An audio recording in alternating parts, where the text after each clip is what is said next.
Hey everyone, Pete here. So this is the latest result with this version of the software that we've got. In this version you'll see we added AdWords, and plus we added the autocomplete from YouTube, which gives us another whole bunch of results here. These YouTube results are checked against the previous results we've got, and if they're the same, if any of those autocompletes are the same as from Google or from Trends, they're deleted. So these are all individual results. Now the reason I'm doing this video is to explain why there's all these NAs, and also to explain how this software works. So as you can see from this window, each of those individual results is one call to Google. So there are a lot of calls to Google. Let me figure it out. So we've got 36 results times 1, 2, 3, 4, 5. Okay, so to get these results here that we're looking at is 180 calls to Google. As I mentioned previously, this is kind of like a BitTorrent software where we have a distributive service, or more specifically a distributive load balancing service. In simple terms, we distribute the load between all the softwares that are online currently.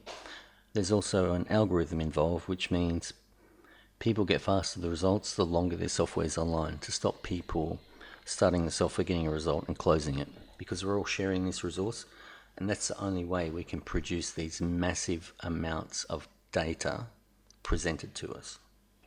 So this is pretty high-tech software. Most of it's happening in the background on our servers, and these are all client softwares. Which gets me back to why there are all these NA results here. Because when I tested this software was only on 2 or 3 machines.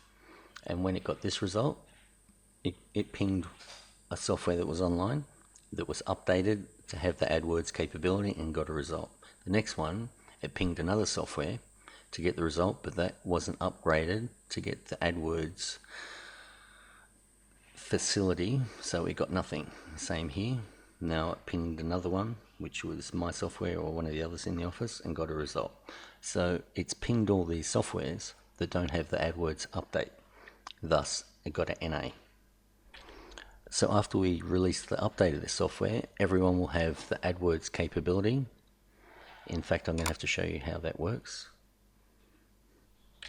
All that means is when you add your search term, you also add a Google account that has been associated with AdWords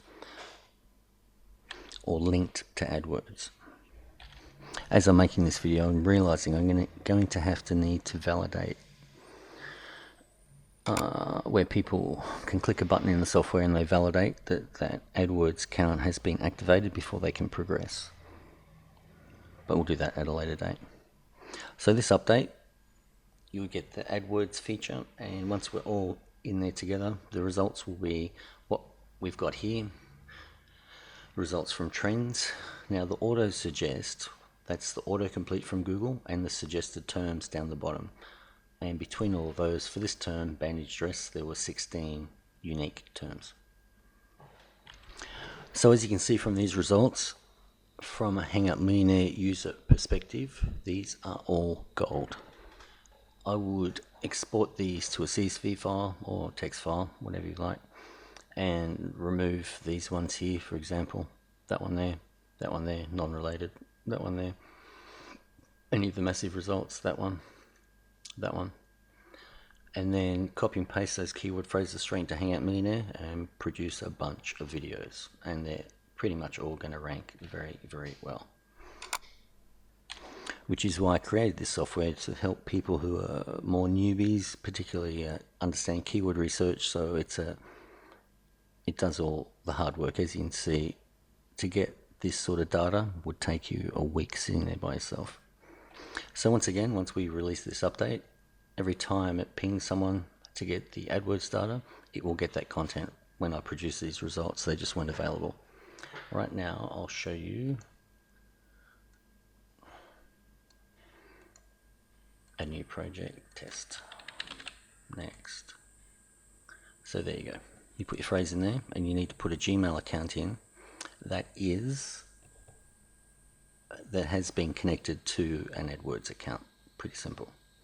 I'm using mine, but to protect that Gmail account, I'll use another Gmail account that's not my personal one, and I suggest everyone else does it as well. So you need to have a Gmail account, connect that to an AdWords account, and it will be all good to go.